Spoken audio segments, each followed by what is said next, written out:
Welcome everyone to today's Circular Economy Research Network Asia Pacific CERN APAC's webinar. We're very excited to have a jam-packed session today. I would like to acknowledge the Ngunnawal people of the lands on which I am joining you on from today in Canberra. I'd like to also acknowledge the First Nations people on the lands on which you are joining us today. It's a privilege and a pleasure to welcome our guests. We have Ainsley Simpson of Seamless, we have Paige Street of Seamless, and we have Heinrich of Rawtec joining us today. And the presentation is Evidence for Change, Australia's Circular Clothing Future. This is a piece of research that and work that Seamless has been doing with its partners. And we're very excited to dive into this latest report from Seamless because it gives us insights into the opportunities, challenges, and the practicalities of closing the loop for Australia. A little bit about CERN APAC. So CERN APAC has 10 research streams, including our early career and higher degree research forum. So CERN APAC has the following streams: construction and the built environment, education, food and organics, governance, policy and regulation, manufacturing, plastics and packaging, supply chains, water, and last but not least is textiles. And that's where the nexus of what is happening in the textile space links in with the broader network. So CSIRO is very fortunate to have the chair role of CERN APAC, the broader network, this year. And that's why we're very delighted to welcome Ainsley and her team to present. Thank you very much, Ainsley and team, for your time. The way this is going to run is there'll be a presentation with the Seamless team, and then we will open up for Q&A and engagement. Over to you, Ainsley.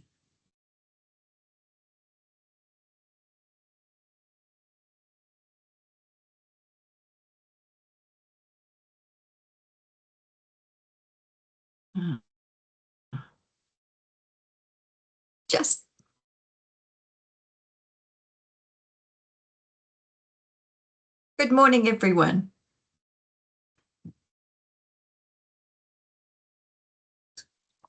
Colleen, thank you for acknowledging country as we get started this morning and this afternoon in NIDOC Week, where we are celebrating 50 years of Deadly. I do want to thank you all for joining us and make a very special mention to many of you who are on the call who are also Seamless supporters.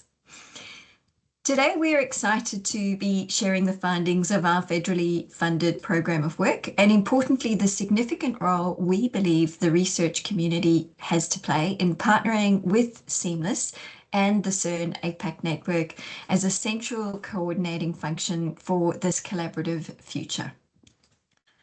On the call today, Colleen has already mentioned my colleague Paige Street from Seamless and Heinrich, our research partner.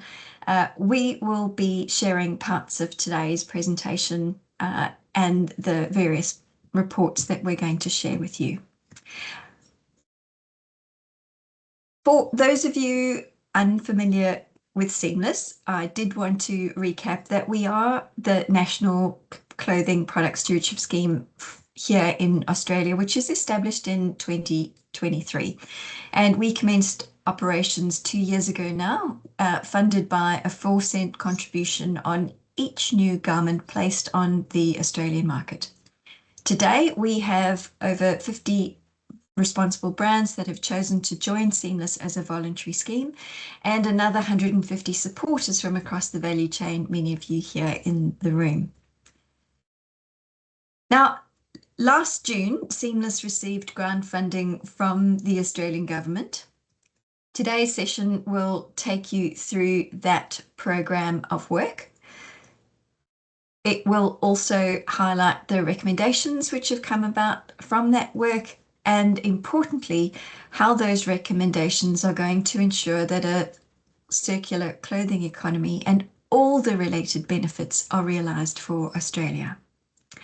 Our grant had 4 very clear objectives laid out for us by the federal government. The first was to support collaboration and information sharing across the value chain.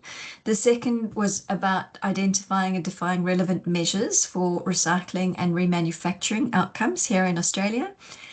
The third was a series of pilot projects across Australia to help inform the implementation of a scalable national model for domestic collection, sorting, and recycling, so that we can reduce the amount of clothing waste heading for landfill every year. And then lastly, demonstrating a viable evidence-based and scalable industry-led and funded voluntary model to deliver stewardship here in Australia. We achieved 3 of 4 of those objectives with strong supportive evidence and clear recommendations on addressing the way forward where we have not quite hit those objectives. Today, we're going to go through all of that. It's important for you to appreciate our program was delivered over 9 months, and it was structured to achieve each of those outcomes. In the terracotta, the first part was industry collaboration, and thank you to all of you that participated in our surveys, our focus groups, the webinars, and actively made contributions through the pilot programs. The Seamless Circular Clothing Textile Fund enabled a series of pilots, and again, thank you to some of the partners who participated in those pilots to actually evidence data and outcomes which set us up for the future. In the green column, we also undertook a variety of different analytics, research into next markets, and then importantly, economic and policy analysis, which has helped inform 3 major reports which have been submitted to government and publicly released. Those 3 reports are in the centre, the Pilot Data and Outcomes Report, Evidence for Change, our culmination of all the work that we've done, and the Next Markets for Unwearable Clothing Textiles research undertaken by Rawtec for Seamless. Now, at the end of today's session, we will have a QR code, so you've got a quick link to all of these, but I'm quite sure that you'll want to deep dive, and we'll make that as accessible and easy for you. Now, in all instances, our recommendations align with government's direction, signals, and sentiment. This includes the Productivity Commission recommendation, which lays out the steps before clothing is regulated and Seamless becomes a mandatory scheme by 2029.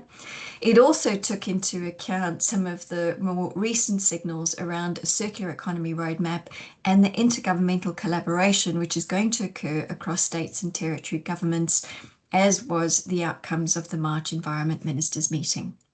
We are really clear on the federal direction and making sure that all of our recommendations marry up with those so that we have a credible way forward. Now, ahead of the detail from each of these major reports and our recommended way forward with this research network, I am going to give you the headline or the spoiler on what those 4 recommendations were, because this provides you with context of our co-investment model that we are putting forward. The first is to run continued pilots with state and territory governments so that we have decentralized pathways and more efficient opportunities for collection, sorting, processing, reuse, and then optimizing recycling capacity we already have. The second recommendation is really centered on next markets, and it's an opportunity for brands, both members and non-members, to invest in long-range innovation and importantly, short-term R&D opportunities as well as government procurement policy. The third recommendation is about shoring up our data foundations, and it's calling for performance reporting on all stages of the life cycle so that we've got clarity on volume and flows from the time products come onto the market at the hands of brands and the way they move through the system into secondary markets, reuse, and ultimately onward to recycling. The fourth recommendation is the most important of all, and that is our call to the federal government to set the target date and the requirements for regulating stewardship by 2029, with Seamless assisting with a clear plan on how to achieve that. So that's what we're going to take you through today in terms of the findings and how we arrived at these key recommendations. And up next is going to be Paige Street from the Seamless team, who's going to take you through the pilot data and outcomes. Paige, over to you. Thank you, Ainsley. Hello, everybody. Today, I'm going to take you through just some headlines from our pilot data and outcomes report, but I encourage you to read all the detail in our report at the end of today. So just as a headline, we funded 7 pilots that used half of the $1 million that was gifted to us from the government. These 7 pilots were chosen through a competitive grant round, and we were really overwhelmed by the number and quality of applications that we received. So we know that our industry is ready for this kind of pilot initiatives. One of the stipulations to the pilots was that they each had to deliver activities across collection, sorting, reuse, recycling, and next market outcomes, so have that full chain of custody for the post-consumer value chain. These are the 7 pilots on the screen. Listed here are the project leads, but they were each supported by a number of project partners that helped deliver the program. So we're really grateful to all 33 organisations that participated in these. I'm going to take you through just some key highlights from each one, and then I'll show you our aggregate data view on the next slide. So first, for Australia Post, they delivered a circular satchel to RM Williams customers that was embedded in the checkout experience, where customers could add an unwearable clothing collection bag into their shopping cart. Some interesting findings from this are that 48% of the customers came from regional Australia. So we're really interested in how the networks that we already have, for example, the Australia Post National Network, can help us access regions outside of metro areas. For Blackwoods, they delivered a project with a remote mining company in Queensland, and they were testing the work site or the workplace as a place for citizen education around uniforms and clothing circularity. They had some really interesting insights about how to educate a workforce over time, especially for the unique workforce of the mining sector, which works in shifts and rotations. And the outcomes were that the uniforms were washed, shredded, and recycled into non-woven and recycled fibre outputs. For Good Sammy, they led a project that was solely based in WA, and they were testing citizens' ability to sort between wearable and unwearable clothing donations. This was done by integrating into a curbside collection that Good Sammy already delivers, usually just for wearable clothing, but we supported them to add a second unwearable clothing bag to really access the stuff that can't usually be reused. This citizen behaviour was then tested by Good Sammy's professional workforce, and we were able to see some of the differences in citizen versus professional sorting.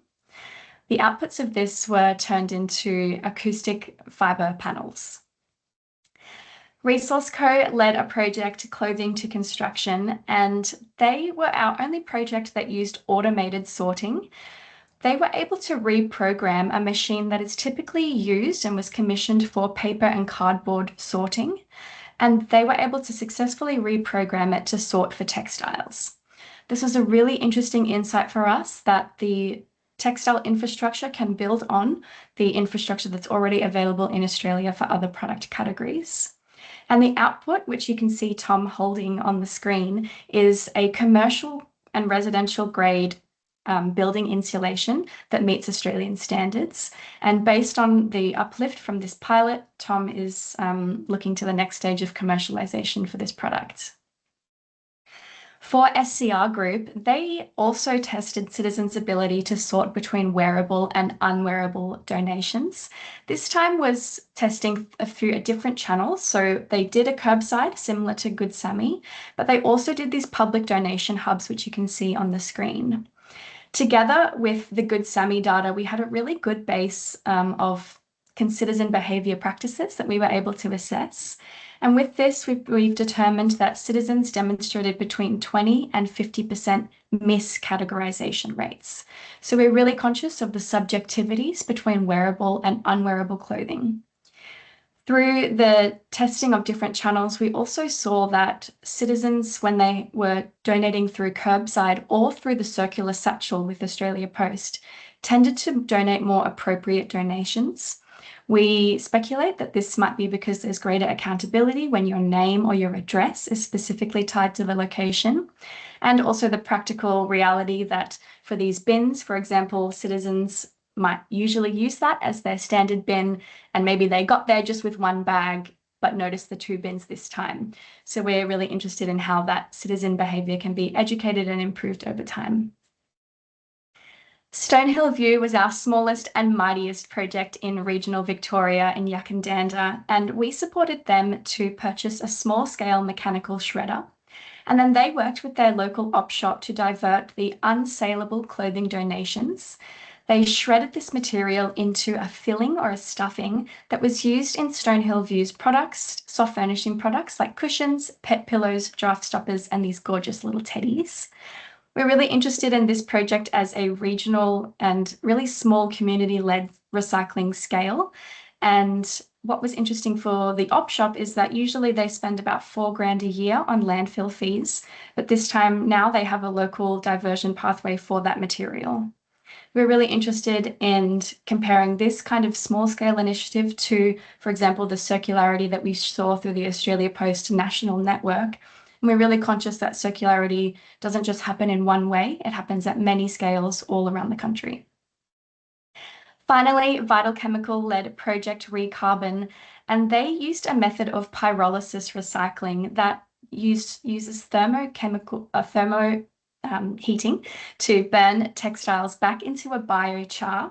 This is then combined with hydro mulch and can be reapplied back onto land as a soil stabilizer.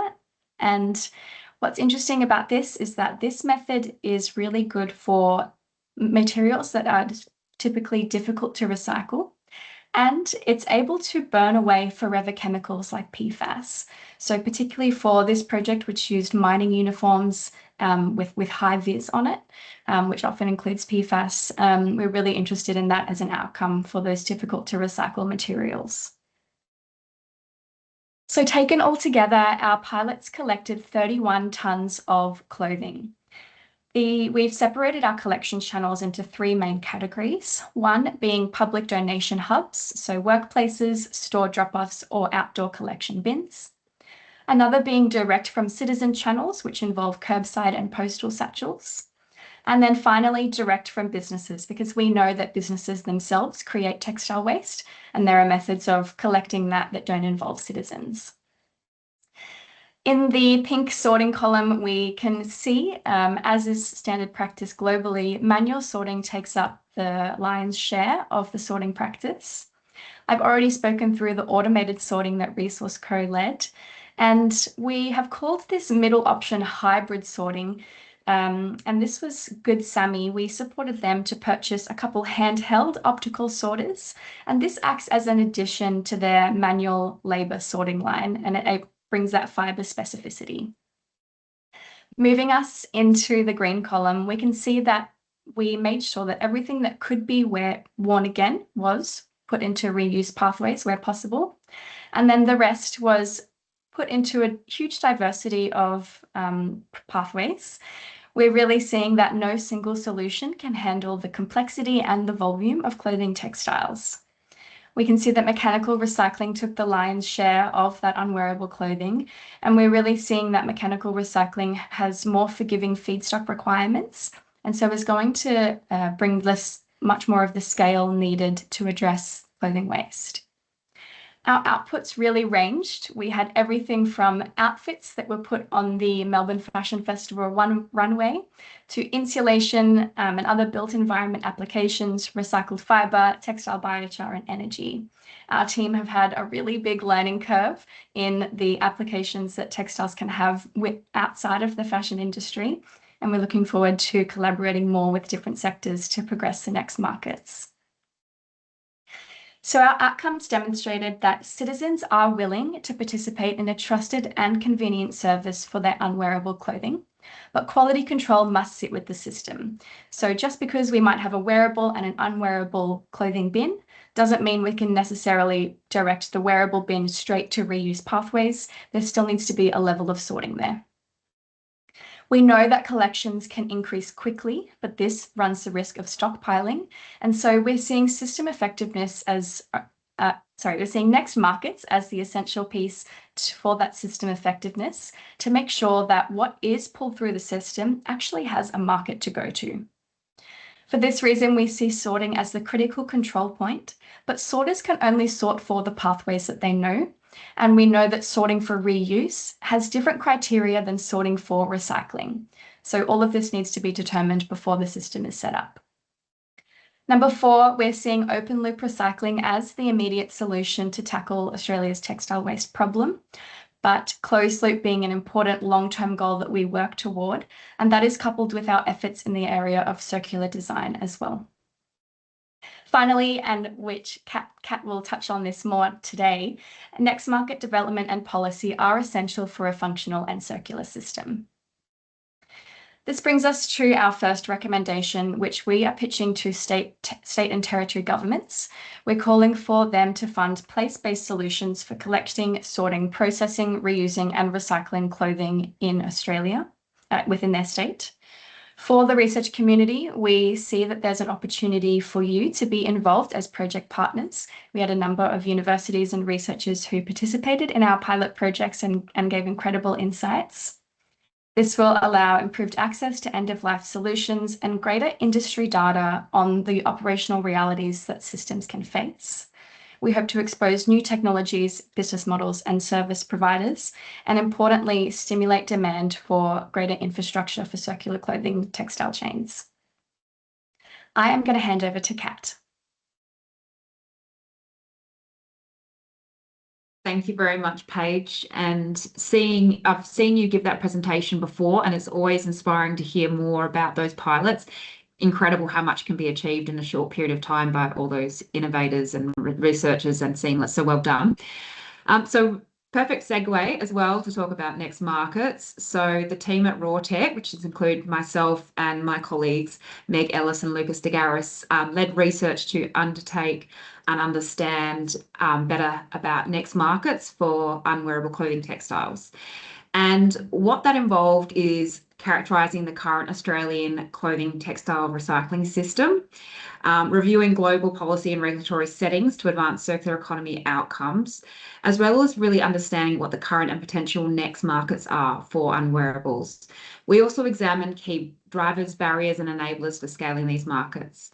And the outcome is an evidence-based report with recommendations to support a nationally coordinated clothing system by 2030.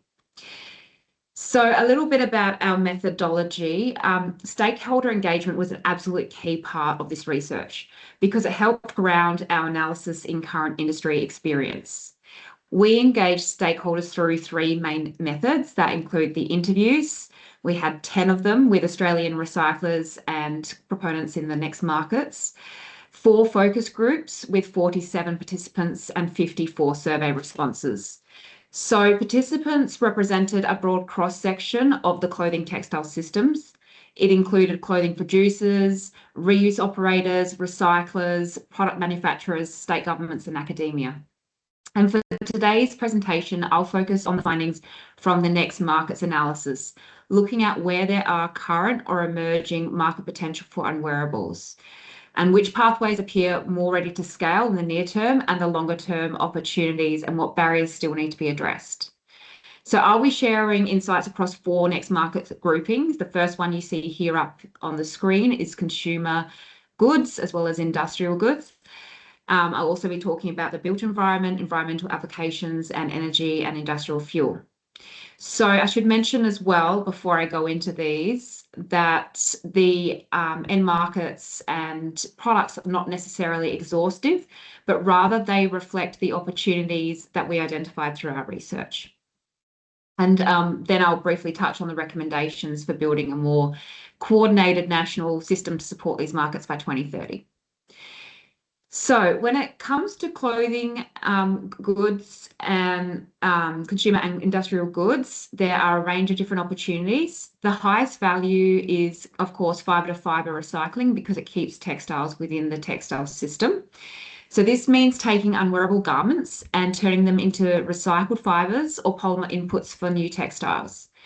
Chemical and enzymatic recycling can break fibres back into their basic components. So, for example, synthetic fibres such as polyester or nylon can be broken back into their building blocks that can be used to make new fibres.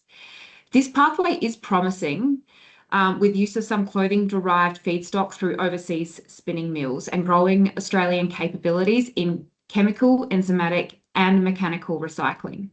However, fibre to fibre recycling is still constrained by feedstock quality. It generally needs to be clean, consistent and known material streams with fibre composition. So trims, zips, buttons, blends and contamination can increase processing complexity and cost. And for now, the most suitable feedstocks that we see are going through controlled streams such as uniforms, commercial linens or aged inventory rather than mixed household clothing. Australia also has limited domestic spinning and textile manufacturing capacity, so prepared feedstock may still need to connect with international supply chains. So the message here is that absolutely this is the circular ambition, having fibre to fibre, but it really requires, in order to scale, like really get big, it needs better design, sorting, traceability, and importantly, demand from brands and procurement. In the near term, selected open loop markets are important because they provide practical outlets for some materials that are not yet suitable for fibre to fibre recycling. Mechanically torn fibre can be used in non-woven products. So opportunities include mattress layers and soft furnishing and toy fill. Other end uses include industrial rags for sectors like cleaning, mining and automotive, as well as protective packaging. And we've seen this with post-industrial wool clippings, for example.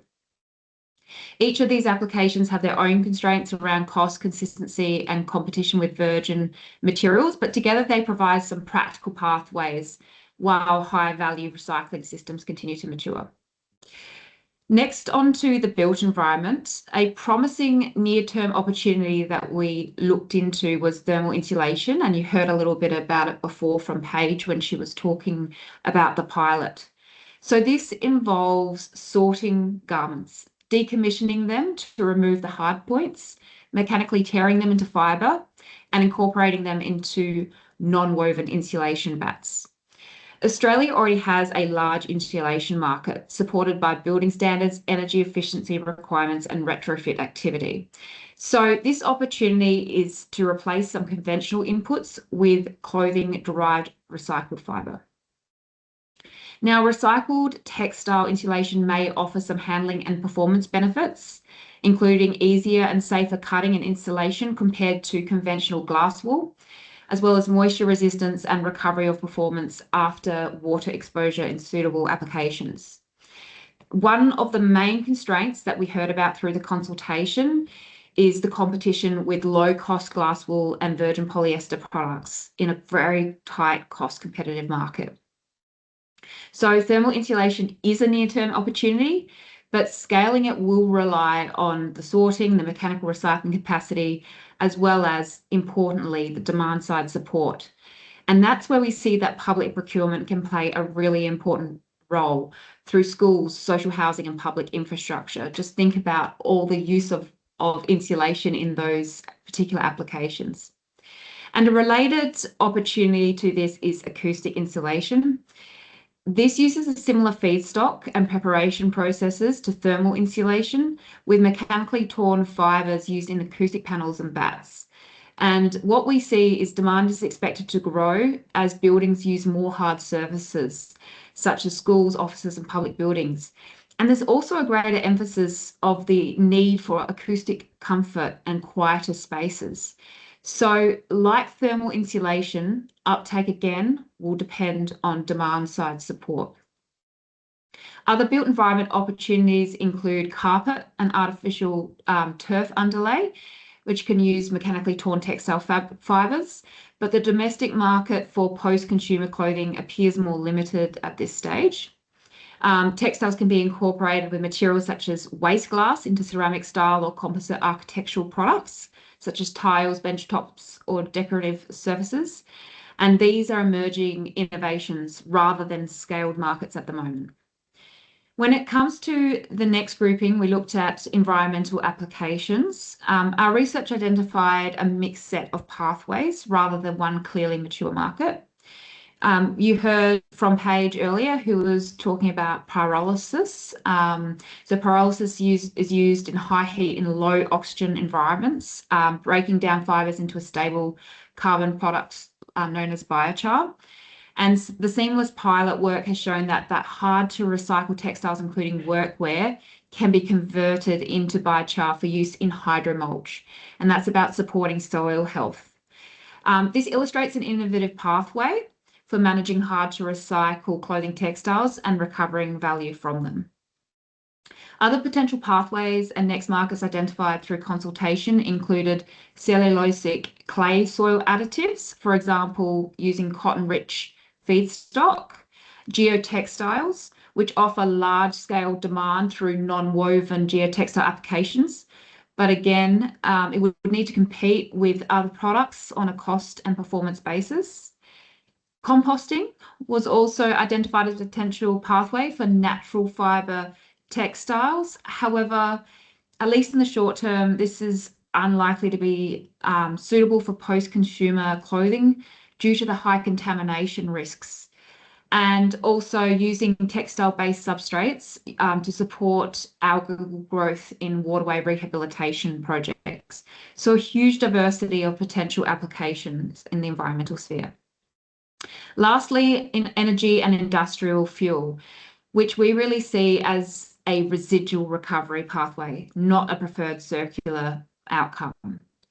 So one pathway there is process engineered fuel, or PEF, as it's commonly referred to, where you're taking a mixed dry residual waste, which contains unwearable textiles, and you're processing that into an alternative fuel for high temperature industrial uses, such as in cement kilns.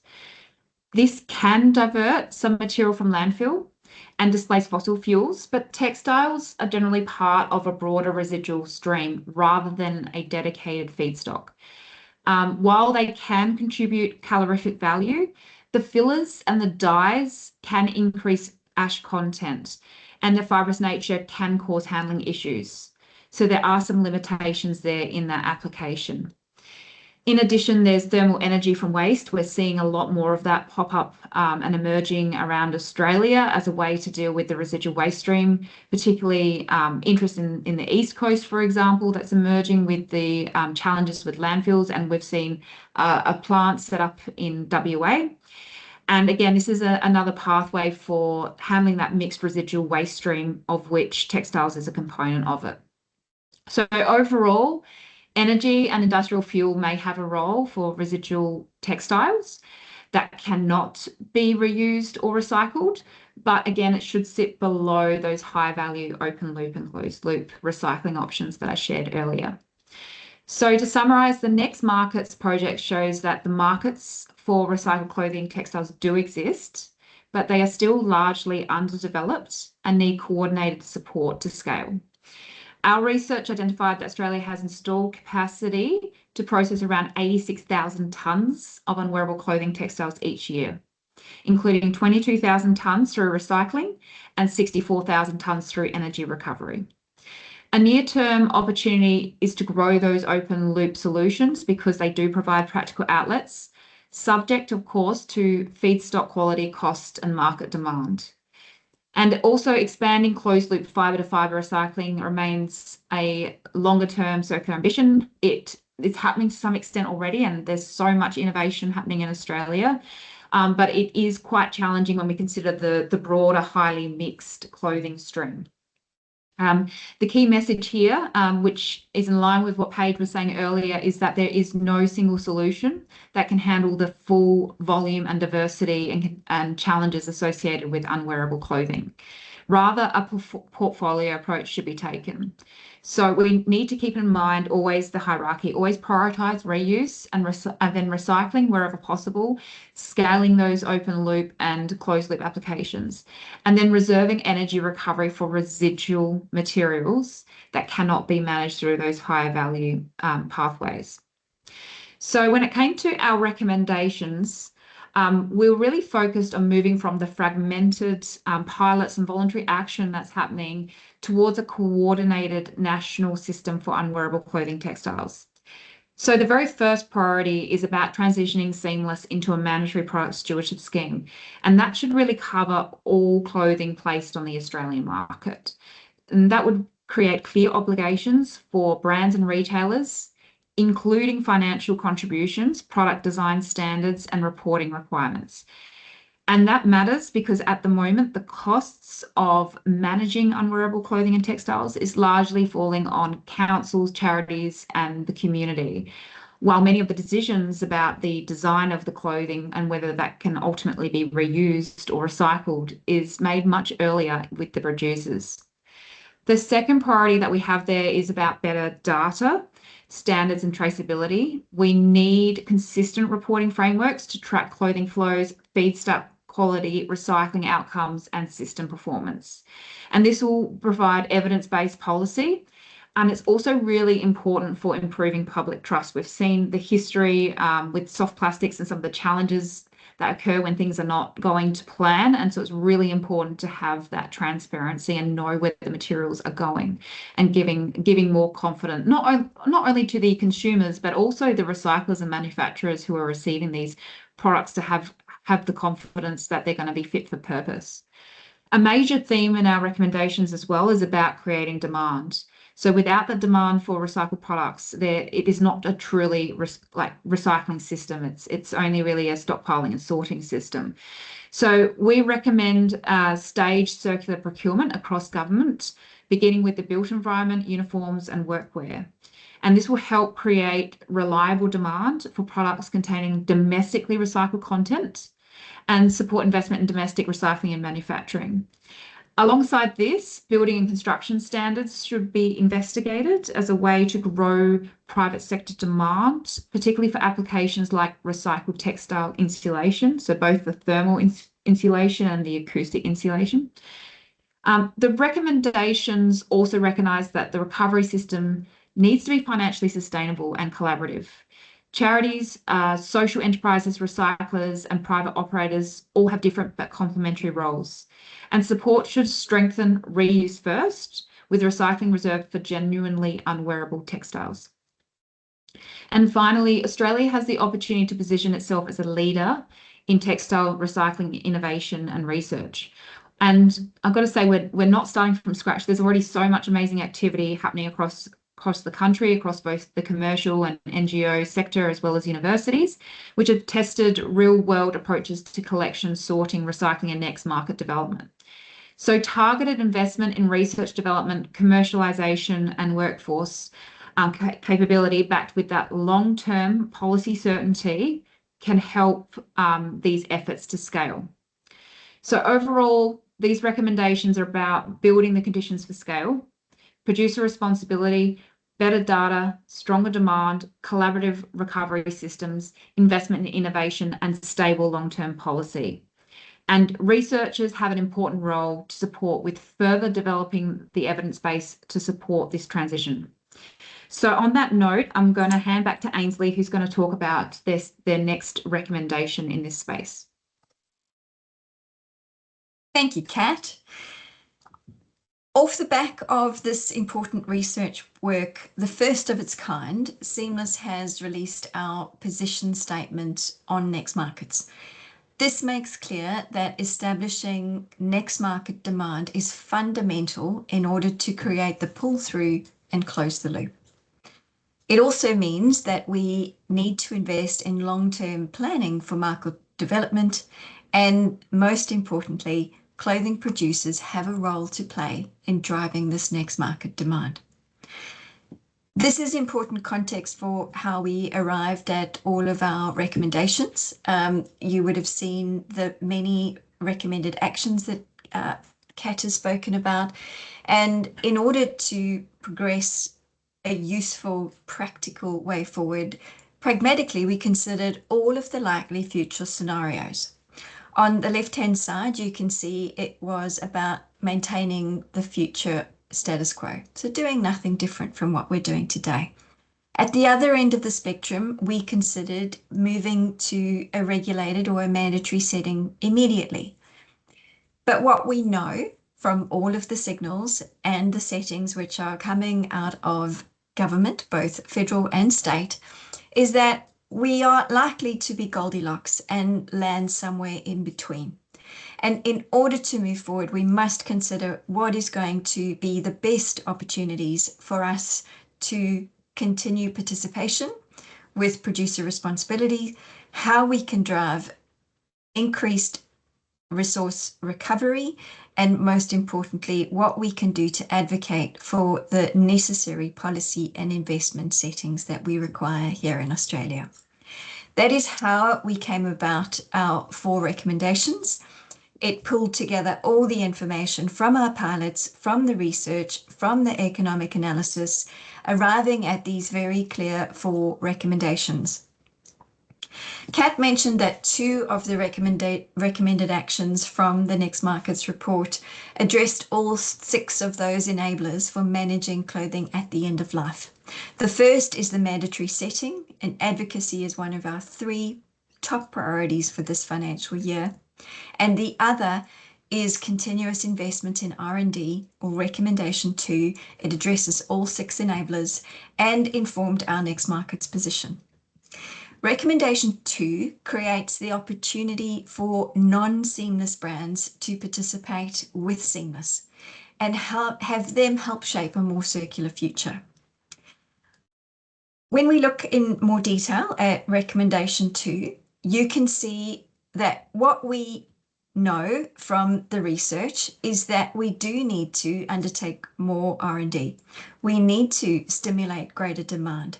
There has to be a consideration of how we start addressing price parity and adoption barriers, and importantly, in the future, start considering what appropriate standards and product specifications are, not only for the product that we bring into and onto our markets, but importantly, the recycled offtake that we might have in future applications. We know that we've got recycling capability onshore. It is geographically dispersed, and there are opportunities that we can harness as a result of that. But most importantly, there are also workforce capability opportunities that we can address. Now, what we know is that there are a significant number of clothing brands in Australia, 14,000 of them. At the top end of town, we also know that those organisations will not join a voluntary scheme in the absence of regulation, because regulation affords them with a level playing field.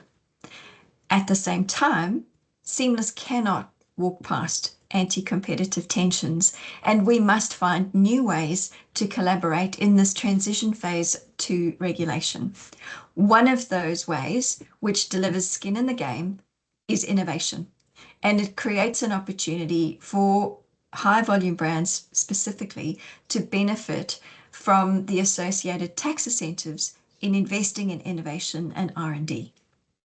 Based on what we know, and our next step is to establish a Next Markets working group. This collective across the value chain will identify our key focus areas and define how we're going to move our Next Markets forward. We anticipate, as a minimum, some of those are going to include developing product standards, advocating for procurement policy and price parity mechanisms, looking at new and refined applications for recycled clothing textiles, and importantly, continued R&D in regenerative technology and materials. Those are just some of the insights that we've received so far through this particular work.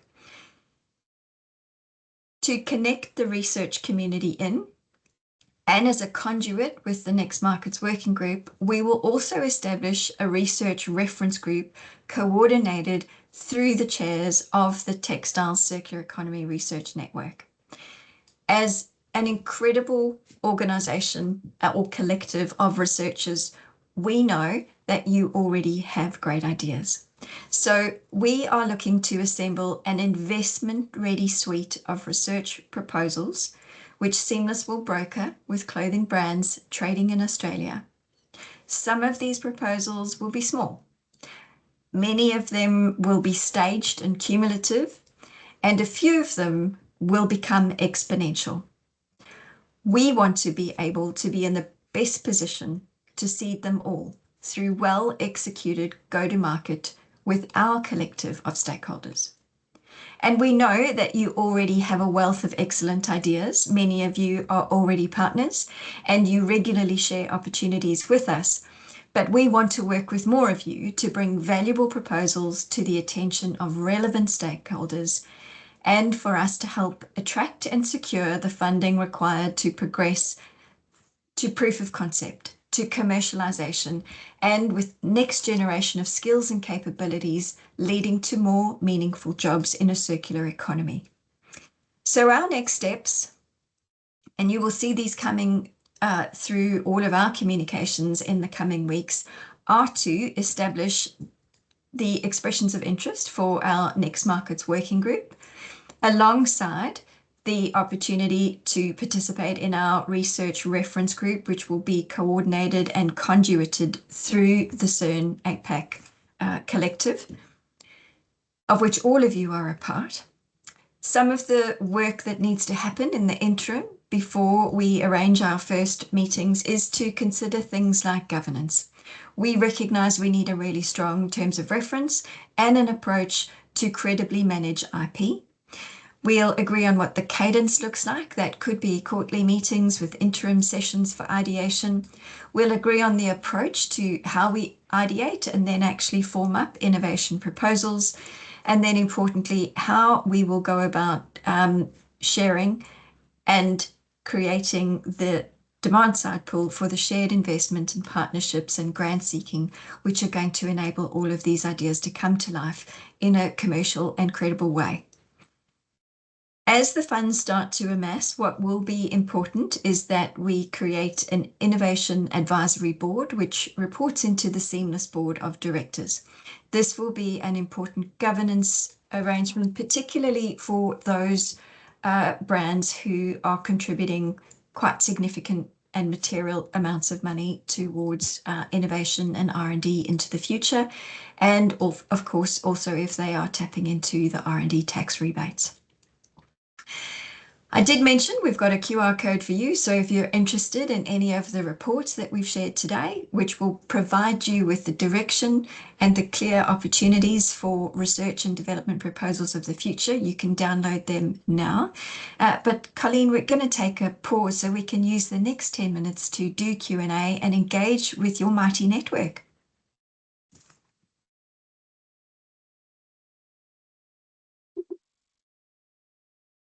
Thank you so much, Ainsley.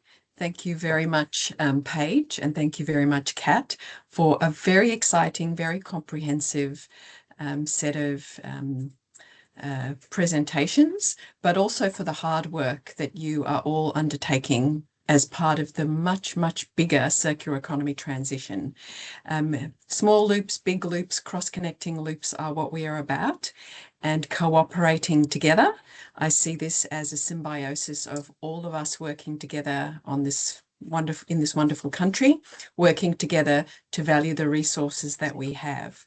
So the excellence and the high caliber of presentation here today it always thrills me because it's a joy to work with people who are so committed and so professional and so targeted in their work. So wonderful for you to join us today. Thank you for your prep and your time. I'm now going to invite our participants to put a question in the Q&A. You are welcome to upvote any of the questions. There are already a couple of questions there. Participants can also raise their hand if they like. So I'm going to start with some of the questions there, but please, please everyone, do put your questions there because we will do our best to get through them. All right, first question we have is, are textiles to textile products, toys, cushions, or insulation tiles fireproof tested? We know that polyester, nylon, and synthetic fabrics are highly flammable. I will go to you, Ainsley, with that question. Thanks, Colleen. Tiziana, I might take that one on notice. I do know that in terms of the particular pilot project that we were working with, they were very clear on the kind of products that they were using and feeding into their shredder. And I can confirm absolutely that in terms of the insulation bats, which came from 2 of our products, those were actually NATA tested to make sure that not only they meet Australian standards in every sense of the word, but that they also meet that fireproof requirement. So we do have NATA-based testing on the outputs of our pilot projects, and that kind of activity wouldn't be necessary for the kind of investments that we're looking at going forward. We do want to make sure that we've got quality product coming into Australia, but what we remanufacture here is of the same standard that we are willing to accept. And just to build on to what Ainsley was saying, so when we spoke with the insulation manufacturers, they said that their products must meet those strict fire safety and performance standards, and that obviously adds a cost to do that treatment, testing and certification. So, and that can actually be a bit challenging when the feedstock composition varies. But yes, that was certainly seen as an important part of what they're doing. All right. Thank you.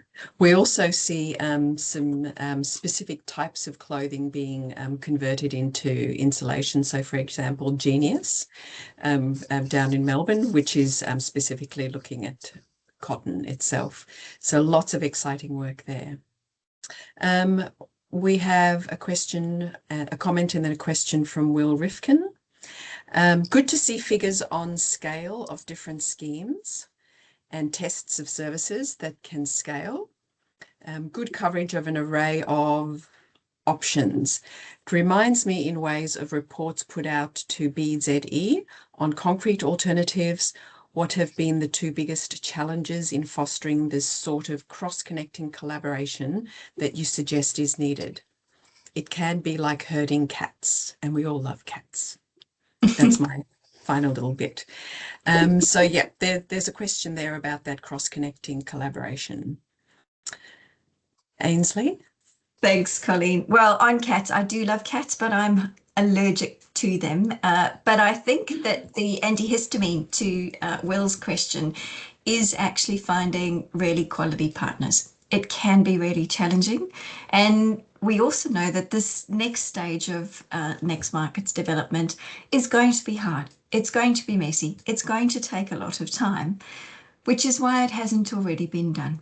So I think that in our approach to particularly engaging the level of cross-sectoral participation that is necessary, we have selected the best partners. We know that the organisations that are part of the CERN network are the ones that we want to continue engaging with, but there are many of you and we need a coordinating place for that. So I think that the antidote is for us to choose quality partners. We're doing that with all of you, but in a really coordinated way. I would also say that we've got a really good track record for herding. When you look at the way in which stewardship operates in Australia, one of the things that Seamless did from the first quarter we were operating was establish a roundtable with all of the state and territory governments, because we know that those kinds of intergovernmental forums don't exist. What we've seen over the last 2 years is that every state and territory attends on a quarterly basis, actively sharing their programs of work, their policy priorities, and we look to seek how we might coordinate on more procurement possibilities as well as their planning and future policy settings. So I think we've got a good track record in picking the right partners and creating the right vehicles for the kind of continued collaboration, but also some of the flexibility that is going to be needed. We know what might interest some brands, but not every brand is necessarily at the same stage of their continuous improvement journey, which is why we need a whole suite of proposals. Some of them will only be interested in complex end-of-life recycling technologies. Others will be looking at potential business model opportunities. We know some of them are really interested in what the employee engagement opportunity and staff retention pieces. Others are focused on customer loyalty. Many are focused on the citizen behavior change that needs to occur. Some of them are focused on re-commerce. So what I would say to all of you is that there is going to be a whole suite of opportunities, but how we broker those opportunities is going to come down to the strength of our approach in ideation and then forming up those innovation proposals so that we can present them to the organisations we know have actually got an appetite to do more responsible things. Thank you for the question and thank you for that answer, Ainsley. The next one is from Usha Ayaraniga. There's a comment and then also a question, and a shout out to Usha. She was the past chair of the whole network. So wonderful to have this insight from Usha. So Usha flags that we have the CERN APAC network conference coming up on the 26th of November, Thursday, in Canberra, for a full day, and very excited to see that there will be opportunities to hopefully take these conversations further as well, meet in person. So Usha's question is, and shout out to everyone, you're very welcome to come to the conference. It's an in-person conference and we're really keen. We've got a big venue, lots of exciting things to share. So please do come along. So Usha's question is, do any of the participants have suggestions on the best way to engage cross-sectoral collaboration? For example, the ones from textiles to built environment. And moving on from that, how do we move from pilots to mainstreaming? Ainsley or Paige or Kat, please go ahead. Well, I was just going to answer the second part of that question. And I think the policy signals are really important because when you're at the pilot stage, you've committed a certain level of investment, but before you go further, you need to ensure that there is demand for your end product. Now, if we have policy signals that say, minimum recycled content, for example, or mandatory scheme, all these types of things, that gives the private sector the confidence to make those further investments. And that's what's really critical and a really missing piece of that puzzle.